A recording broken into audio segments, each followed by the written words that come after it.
Meus amigos, meus irmãos, boa tarde. Nós voltamos aqui a tratar do livro Pecados Intocáveis, do Jerry Bridges. E nessa tarde nós vamos dar aí prosseguimento à nossa série de meditações, série de estudos nesse livro, tá bom? Hoje o 14º capítulo. E deixa eu começar fazendo aqui uma pergunta para você então. Você é impaciente? Você se acha uma pessoa irritável? Perceba que quando à medida que a gente vem abordando esse livro, o autor ele vem desenvolvendo seus argumentos com vistas aos pecados intocáveis, ele vem nos mostrando, meus amados irmãos, que é geralmente dentro do seio familiar que esses pecados eles são com mais frequência administrados, tá? Eles são vivenciados mais dentro do âmbito familiar. Como ele disse num capítulo anterior, os cristãos têm uma capacidade de colocar uma máscara cristã quando estão fora de casa, mas se esquecem que o verdadeiro caráter deles, se revela principalmente junto à família. E isso é especialmente verdadeiro quando nós pensamos então nesses dois pecados aqui do 14º capítulo, o pecado da impaciência e o pecado da irritabilidade. Veja, se nós tivéssemos que definir logo primeiro então a impaciência, nós diríamos então que a impaciência é um sentimento de profundo aborrecimento com as falhas, com os erros das outras pessoas. Erros, geralmente esses, involuntários, praticados pelos outros. Quase sempre a impaciência ela é verbalizada de modo a humilhar a pessoa ou as pessoas que são então objetos do nosso desgosto. E a chave para nós entendermos então esse tipo de impaciência é saber que normalmente ela é fruto das atitudes desintencionais das pessoas. O exemplo que nos é trazido pelo próprio autor é um exemplo particularmente seu. Ele tem uma doença auditiva, E ele consegue, de certa maneira, ouvir a sua esposa, mas muitas vezes ele não consegue entender o que ela está dizendo. Então ele nos diz que isso seria uma situação muito fácil para deixar a sua esposa irritada, principalmente quando ela termina de dizer algo para ele e ele pede para ela então repetir.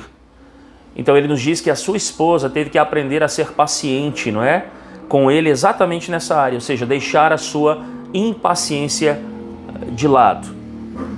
Mas, meus amados irmãos, essas situações da vida, e essa inclusive que foi exposta aqui pelo autor, elas nos mostram que na nossa vivência, seja na família ou seja no trabalho, nós precisamos então nos prevenir contra a tendência de ficarmos impacientes. E a gente temos que nos lembrar aqui de um elemento muito importante. Nós ainda vivenciamos o aspecto do pecado na vida. Nós temos uma natureza pecaminosa, tá? E por causa dessa natureza pecaminosa que nós temos, nós nunca vamos chegar de fato a uma perfeição naquilo que diz respeito à questão da paciência. Todos nós, na verdade, somos tendenciosos. Em certo grau ou outro, nós somos pessoas impacientes. Mas além disso, meus amados irmãos, nós precisamos entender que há várias situações, há várias oportunidades, em que de fato esse pecado da impaciência ele pode se manifestar. Diante disso, deixa eu fazer aqui uma pergunta a você. Existem situações em sua vida, situações que se repetem, que levam você a perder a paciência? Eu espero que a sua resposta não seja quem? Eu? Olha, a impaciência não é um dos meus problemas. Perceba, você pode não ter problema, mas a pergunta é, você fica irritado, você fica impaciente? Deixa então eu apresentar aqui algumas situações para você que revelam então a sua e a minha impaciência. Por exemplo, os pais às vezes eles ficam muito irritados, eles com os seus filhos, com a lentidão que é demonstrada por eles naquele ensino que os próprios pais ministram aos filhos. Então, por exemplo, os pais às vezes dizem, olha meninos, vocês têm que ser pessoas organizadas. Mas hora ou outra os pais se irritam com os filhos então, e aí dizem, olha, eu já disse para você não deixar o sapato, a sua roupa nesse lugar. Ou quando os pais, por exemplo, à mesa dizem aos filhos, olha, eu já disse a você para não mastigar com a boca aberta. Percebam que essas reações lentas dos filhos geralmente deixam os pais irritados. Os pais ficam impacientes com isso, E claro que essas manifestações de irritação, de impaciência dos pais, elas não vão colaborar de uma maneira positiva para a educação dos nossos filhos. Por quê? Porque geralmente nós acabamos extravasando, não é? E humilhando, inclusive, aos nossos filhos, as crianças. Por exemplo, é normal os irmãos se irritarem uns com os outros. Então, os pais têm uma grande tarefa na educação dos seus filhos, em ensinar seus filhos, não é? Tanto por palavras quanto por exemplos, a que eles, de fato, sejam pacientes com as outras pessoas. Mas perceba que nós temos uma instrução bíblica, não é? Até porque todos nós somos muito propensos a serem pacientes com os familiares, não é? E também com as pessoas de fora. Alguns cristãos, por exemplo, têm a fama de serem impacientes em várias áreas da sua vida. O cristão às vezes é impaciente na questão do trânsito. Às vezes você vê, por exemplo, o cristão mostrando a sua impaciência numa fila de banco, dentro de um restaurante, né? Quando ele está aguardando ali aquele seu pedido.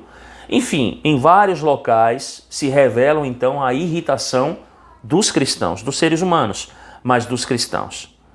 Mas é interessante que aí há aqui uma sugestão para nós no livro. Peça ao seu cônjuge, se você for casado, peça aos seus filhos, peça a um amigo que conheça muito bem você, para que ele te ajude a identificar as situações em que você demonstra de fato impaciência. Mas acima de tudo, creia-me, não é? Creia naquilo que é dito aqui no livro, e principalmente que nós vamos ver aqui um pouquinho mais adiante, na Escritura, que a impaciência, ela é um pecado. Reconheça de fato que a impaciência é um pecado, mas principalmente se arrependa desse pecado. E aí, como eu disse, nós temos um amparo bíblico para isso, né? O próprio livro traz isso. A gente olha, por exemplo, para as cartas do apóstolo Paulo, não é, que nos exorta a sermos homens e mulheres pacientes. 1 Coríntios, quando Paulo vai falar, por exemplo, sobre o amor, ele diz o que não é o amor e ele diz de fato positivamente o que é o amor. Ele começa dizendo que o amor é o quê? O amor é aquele que é paciente. Em Gálatas, no capítulo 5, versos 22 e 23, Paulo afirma que a paciência é uma das 9 manifestações do fruto do Espírito. Quando Paulo escreve à igreja em Éfeso, no capítulo 4, versos 1 e 2, Paulo insiste para que vivamos de modo paciente. Ou quando ele manda a sua carta a Colossenses, e aí registrado lá no capítulo 3, verso 12, quando ele diz aos irmãos que eles se revistam de toda a paciência. Então é óbvio que na visão do apóstolo Paulo, meus amados irmãos, a paciência é uma virtude que nós como cristãos precisamos cultivar. E ela é o oposto certamente da impaciência. A impaciência é um pecado que nós temos que matar todos os dias na nossa vida, lutar contra ele todos os dias.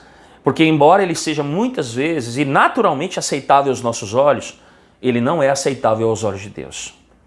Mas veja, nós falamos aqui no começo, o Jerry afirma isso no 14º capítulo, que a impaciência e a irritabilidade caminham de mãos juntas.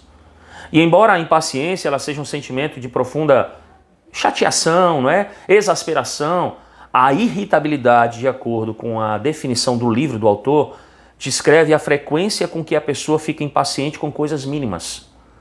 Então, ele diz que quem fica impaciente com facilidade, com frequência, certamente é uma pessoa irritada. A maioria de nós fica impaciente de vez em quando, mas a pessoa irritada, a pessoa irritável, ela é impaciente o tempo todo. Perceba que quando estamos juntos de alguém que vive irritado, nós temos uma dificuldade de viver com essa pessoa. Parece que nós temos que andar em cascas de ovos, pisar em ovos, termos muito cuidado. Por quê? Porque essas pessoas são de difícil convivência. Porque essas pessoas, não é, por viverem irritadas, não são pessoas divertidas, elas passam a não ter o quê? Atrativo. Seja em casa ou no trabalho, não é, com as pessoas com as quais nós lidamos. E muitas vezes nós não temos saída. Nós temos que aprender a conviver com essas pessoas. Então, diante disso, você passa a maior parte do tempo chateado com alguém ou com alguma coisa? Porque se esse for o caso, é bem possível que você seja uma pessoa irritável. Veja, se você vive chateado com uma pessoa, com pessoas, não é? Você tem que aprender a relevar a atitude involuntária das outras pessoas. Por exemplo, em Provérbios, no capítulo 19, verso 11, ele fala sobre a ira, mas ele também diz que a sua obrigação também é esquecer as ofensas. Isso é uma virtude que nós desenvolvemos, de esquecer as ofensas. O próprio apóstolo Pedro, escrevendo na sua primeira carta, no capítulo 4, registrado lá no verso 8, Ele diz que o amor cobre uma multidão de pecados. Então, se o amor cobre uma multidão de pecados, o amor também cobre um grande número de comportamentos que nos irritam. Suponhamos que você seja alvo constante, por exemplo, de impaciência de alguém. Suponhamos que você seja menosprezado, criticado, ridicularizado, repreendido com frequência. Qual tem que ser a sua atitude? Veja, muitas vezes, alguém que irrita se vê como uma pessoa também irritável, não é? E geralmente o troco é como? É na lata. Aí você tem o chamado bate-boca, não é? E isso não vai trazer produtividade. Essa abordagem não é bíblica.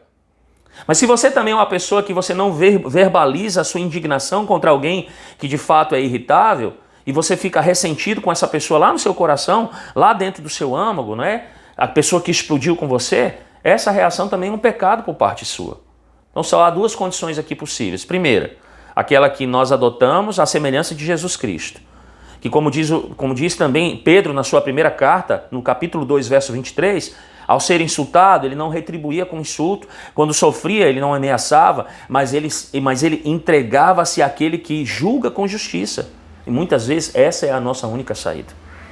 A segunda é confrontar a pessoa irritável. E se de fato você conseguir conversar com ela, explicar, não é? Mostrar exemplos específicos, não é? E ela aceitar isso, esse confronto de maneira bíblica, ela reconhecendo o seu erro, pode inclusive trazer benefícios para o relacionamento de vocês dois. Mas se ela for uma pessoa que não admite isso, a única solução para você de fato é adotar a postura de Jesus Cristo. Entregar aquele que julga com justiça, não é? E suportar o ônus de ter que conviver com uma pessoa assim. Então veja, o que o Jerry faz em todos os capítulos, ele conclui também no 14º capítulo dizendo que deve nos recordar que esse livro trata de pecados intocáveis, pecados que nós toleramos em nossa vida, mas é interessante, nós condenamos nos outros. Nós condenamos a sociedade por praticá-los, mas muitas vezes esses pecados são encontrados em quem?